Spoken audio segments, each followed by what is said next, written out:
माँ का गुस्सा। मनोज अपनी माँ से बहुत प्यार करता है। मनोज के पिताजी नहीं हैं। उसकी माँ हमेशा जब शादी की बात करती थी तब उसे डर लगता था। उसे लगता था कि उसकी पत्नी पता नहीं कैसी आ जाए और माँ और बेटे को अलग कर दे। लेकिन जब मनोज अपने आप को बहुत खुशकिस्मत मानता है क्योंकि उसको सुधा मिली है। सुधा और उसकी माँ में बहुत अच्छी बनती थी। दोनों माँ बेटी की तरह रहती थी। बहू अपनी सास से बिल्कुल बेटी जैसा ही बर्ताव करती थी। बेटी की रूह तरह जाती थी कि जिद करके अपनी बात मनवा लेती थी। मनोज एक इकलौता लड़का था। मनोज के पिताजी नहीं हैं। मनोज की आर्थिक स्थिति इतनी अच्छी नहीं है, लेकिन घर में शांति और प्यार होने के कारण वह मेहनत करके अच्छे से अपना घर चला रहा है। बहू और सास की इस जोड़ी की चर्चा अब मोहल्ले रिश्तेदारों में भी होने लगी है।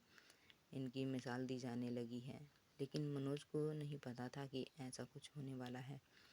शायद दुनिया वालों की नज़र लग गई थी सास और बहू की इस जोड़ी को। एक शाम अचानक ही माँ मनोज को जोर से चिल्लाकर कमरे से बाहर बुलाती है। मनोज आता है और पूछता है, क्या हुआ माँ, क्यों चिल्ला रही हो? मनोज की माँ बोलती है कि तेरी पत्नी को समझा ले, अब बहुत हो गया है। मैं इतने दिन चुप नहीं रही, लेकिन अब मुझसे नहीं होता। वो हर बात में मुझसे जिद करती है। इतने में बहू भी कमरे से आकर माँ को पूछती है, क्या हुआ माँ जी, आप क्यों परेशान हैं? माँ कहती है, तू चुप कर, मुझे तुझसे बात नहीं करनी। बहू कहती है, क्या हुआ, मुझसे कुछ गलती हुई है क्या?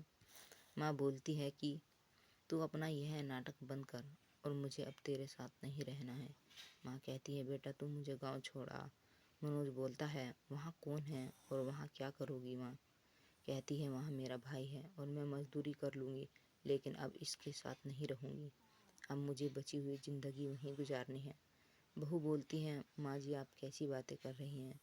हमारे होते हुए मुझसे कुछ गलती हो गई हो तो बताएं। माँ बोलती है, तू तो मुझसे बात मत कर। तेरी माँ मैं नहीं हूँ। तेरी माँ वो है जिसे तुझे जन्म दिया है। तू मुझे कुछ सिखा नहीं पाई। बहू को थोड़ा बुरा लगा। माँ जी आप क्या कह रही हैं? कुछ भी बोल रही हैं? आपकी तबीयत ठीक है?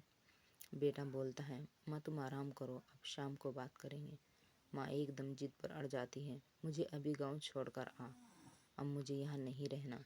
मनोज और उसकी पत्नी को कुछ समझ नहीं आता, लेकिन माँ जिद पर अड़ी रहती है तो मनोज को उसकी बात मानना पड़ती है और उन्हें गांव छोड़कर आना पड़ता है। घर आकर फिर वो अपनी पत्नी से बात करता है और उससे पूछता है कि उन्हें कुछ कहा क्या जो माँ जी इतनी बिगड़ गई? पत्नी बोलती है, इस उम्र में अक्सर यह होता है, चिड़चिड़ापन आ जाता है। हम 2 दिन बाद माँ जी को वापस ले आएंगे, आप चिंता मत करें। 2 दिन बाद फिर बेटा और बहू दोनों गांव जाते हैं। बहू को देखती ही माँ फिर से चिढ़ जाती है। कहती है, तेरी हिम्मत कैसे हुई मेरे सामने आने की? मैं मर जाऊं तब भी तू मेरे पास मत आना, मुझे हाथ मत लगाना। बहू को यह सुनकर जोर से रोना आ जाता है और रोते हुए कहती है कि आप यह क्या अनाप शनाप बोले जा रही हैं? मैंने ऐसा क्या कर दिया जो आप इस तरह नाराज़ हो गई? माँ जी वहाँ से उठकर कमरे में चली जाती है और दरवाज़ा बंद कर लेती है। माँ जी भी उन्हें समझाती है, लेकिन वो नहीं मानती। बेटा और बहू वापस अपने घर आ जाते हैं। बहू अपने कमरे में बैठी रोती रहती है। मनोज भी कुछ समझ नहीं पाता है। माँ जी को गए अब 15 दिन हो गए। इतने दिन तक उससे दूर ना बेटा रहा ना बहू। मनोज की पत्नी उन्हें फिर गांव जाने को कहती है और कहती है, जैसा मैं बोलूँ वैसा वहाँ जाकर कहना। मनोज जाता है और माँ को कहता है, माँ तुम्हारी बहू सीढ़ियों पर से गिर गई है और 5 दिन से तुम्हें याद कर रही है। माँ एकदम से बोलती है, क्या 5 दिन से, और तू अब बता रहा है? वो फटाफट तैयार होकर मनोज के साथ वापस आती है। साथ में माता जी भी होती हैं। माँ घर पहुंचकर जोर से पुकारते हुए दरवाजे से आती है, बहू बहू, और बहू के कमरे में जाकर बिस्तर पर सोई बहू के गले लग जाती है और रोने लगती है।